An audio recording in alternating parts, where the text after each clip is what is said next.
गज़ल अर्ज़ाज़ी अदब में आ शऊरी लाट बारी ताज टकराई अदब में आ शऊरी लाट बारी ताज टकराई टिकर में दात जी आहे दियारी ताज टकराई वॾा शाइर कया पैदा टिकर मशहूर हिंद सिंध में उन्हनि शाइरीअ जी जोत बारी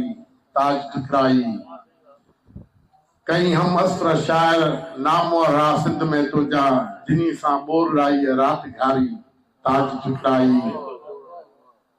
थे शायर जे घर पैदा पियो शायर टिकर में बस पियो शायर जे घर पैदा थे शायर टिकर में बस रहे कायम इहाई रीत जारी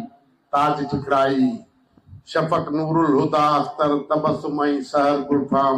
चमनते में हयाती हुई गुजारी ताज टकराई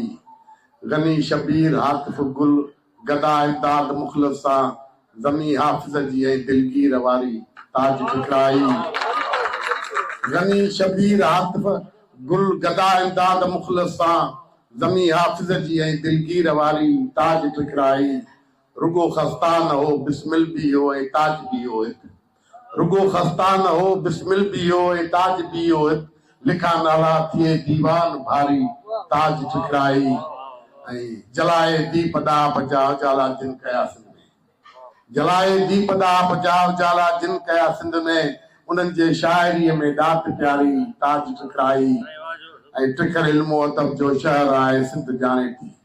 टिकर इल्मो अदब जो शहर आहे सिंध जाने थी रिवायत शाइरीअ जी आहे जारी ताज टकराई थे थो राहरू शाइर मुआफ़िज़ दे पंहिंजे जो नई धरती कदे सब्जी तो धारी ताज टकराई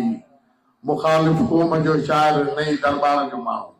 मुखालिफ कौम जो शायर नई दरबार जो माण्हू नई पंहिंजी रिवायत तो विसारी ताज टकराई असांजे सिंध जो हर शख्स अनमोल हीरो पर असांजे सिंध जो हर शख्स अनमोल हीरो पर करे थी याद तोखे सिंध सारी ताज टकराई सिंध असांजे सिंध जो हर शख्स आहे असांजे सिंध जो हर शख्स अनमोल हीरो पर करे थी याद तोखे सिंध सारी ताज टकराई सिंधु दरिया जे कप ते टिकर बंदर वियो उजरी सिंधु दरिया जे कप ते टिकर बंदर वियो उजरी थे खुशहाल शल मजदूर हारी ताज टकराई अदब ऐं इल्म जा उस्ताद थिया आहिनि ॻोठ में केॾा अदब ऐं इल्म जा उस्ताद थिया आहिनि ॻोठ में पैदा मगर छाला उॾा में हित थी वारी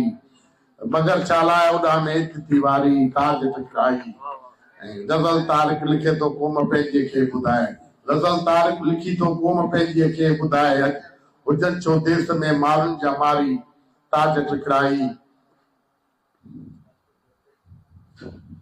अदब ऐं शाइरी अदब में आ शऊरी लाट बारी ताज टकराई टिकर में दात जी आहे दियारी ताज टकराई।